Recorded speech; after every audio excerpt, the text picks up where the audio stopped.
بسم اللہ الرحمن الرحیم۔ السلام علیکم ورحمۃ اللہ وبرکاتہ۔ پیارے دوستو، امید کرتی ہوں آپ سب خیریت سے ہوں گے۔ دوستو، ایک دفعہ ایک آدمی حضرت علی رضی اللہ تعالیٰ عنہ کی خدمت میں حاضر ہوا اور پوچھنے لگا کہ اے امام علی، قبر میں انسان کی پہلی رات کیسے گزرتی ہے؟ تو حضرت علی رضی اللہ تعالیٰ عنہ نے فرمایا کہ میں نے اللہ کے رسول سے سنا کہ انسان کی سب سے مشکل رات قبر کی پہلی رات ہوتی ہے۔ حضور اکرم صلی اللہ علیہ وآلہ وسلم نے فرمایا، لوگوں اپنی موت کو یاد کیا کرو۔ قبر ہر دن اپنے مردوں سے اعلان کرتی ہے کہ میں غربت اور تنہائی کا گھر ہوں، کیڑے مکوڑوں کا گھر ہوں، مٹی کا ڈھیر ہوں۔ جب مومن کو دفن کیا جاتا ہے تو قبر اسے مرحبا کہہ کر خوشخبری دیتی ہے کہ میری پشت پر چلنے والوں، مجھ سے تو بڑا محبوب تھا، آج میں تیری ہو گئی اور تو میرے پاس آ گیا، آج میرا احسان دیکھ۔ یہ کہہ کر قبر کشادہ ہو جاتی ہے اور جنت کا دروازہ کھول دیا جاتا ہے، جہاں سے اس کو تازہ ہوا آتی ہے۔ حضرت ابو ہریرہ رضی اللہ تعالیٰ عنہ کا بیان ہے کہ حضور پاک صلی اللہ علیہ وآلہ وسلم ایک جنازے میں شریک تھے اور میں بھی آپ کے ہمراہ تھا۔ آپ ایک قبر پر بیٹھ گئے اور فرمایا، یہ قبر ہر روز بآواز بلند کہتی ہے کہ آدم کی اولاد، تو مجھے بھول گیا کیا؟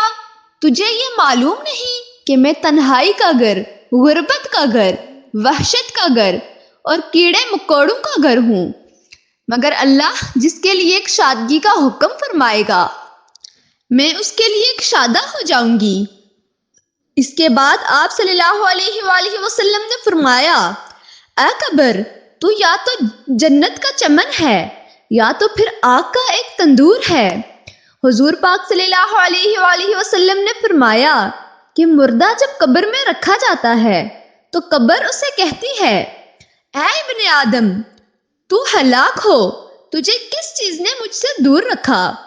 کیا تجھے معلوم نہیں تھا کہ میں کیڑے مکوڑوں کا گھر ہوں؟ تجھے کس چیز نے مجھ سے بہکا کر نڈر کر دیا؟ تو میری پشت پر بہت اکڑ کر چلتا تھا۔ اگر وہ نیک ہوگا تو جواب دینے والے اسے جواب دیں گے کہ اے قبر، تو دیکھ تو صحیح اس کے اعمال کیسے ہیں، یہ اچھائی اختیار کرتا تھا اور برائی سے دور رہتا تھا۔ یہ سن کر قبر کہتی ہے، بے شک یہ نیک تھا، اب میں اس کے لیے سرسبز ہو جاؤں گی۔ مردے کا جسم اس وقت منور ہو جاتا ہے اور اس کی روح اللہ تعالیٰ کی طرف بھیج دی جاتی ہے۔ حضرت عبداللہ رضی اللہ تعالیٰ عنہ سے روایت ہے کہ حضور اکرم صلی اللہ علیہ وآلہ وسلم نے فرمایا کہ مردہ قبر میں پیٹتا ہے اور ان لوگوں کے گھروں کی آواز بھی سنتا ہے جو اس کے ساتھ جنازے میں گئے ہوں۔ مردے سے اس کی قبر کہتی ہے کہ اے ابن آدم، تیری ہلاکت ہو، تو نے میری تنگی، بدبو اور کیڑے مکوڑوں کا خوف نہیں کیا، اس لیے تو نے ان چیزوں سے بچنے کے لیے تیاری نہ کی۔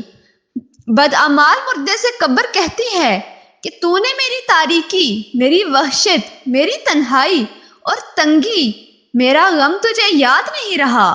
اس کے بعد قبر اس کو جکڑ لیتی ہے اور فرشتے اس کو ہتھوڑوں سے ایسے مارتے ہیں کہ اس کی پسلیاں ادھر کی ادھر ہو جاتی ہیں۔ پھر دوزخ کی کھڑکی اس پر کھول دی جاتی ہے اور وہ مردہ حشر تک اس عذاب میں مبتلا رہتا ہے۔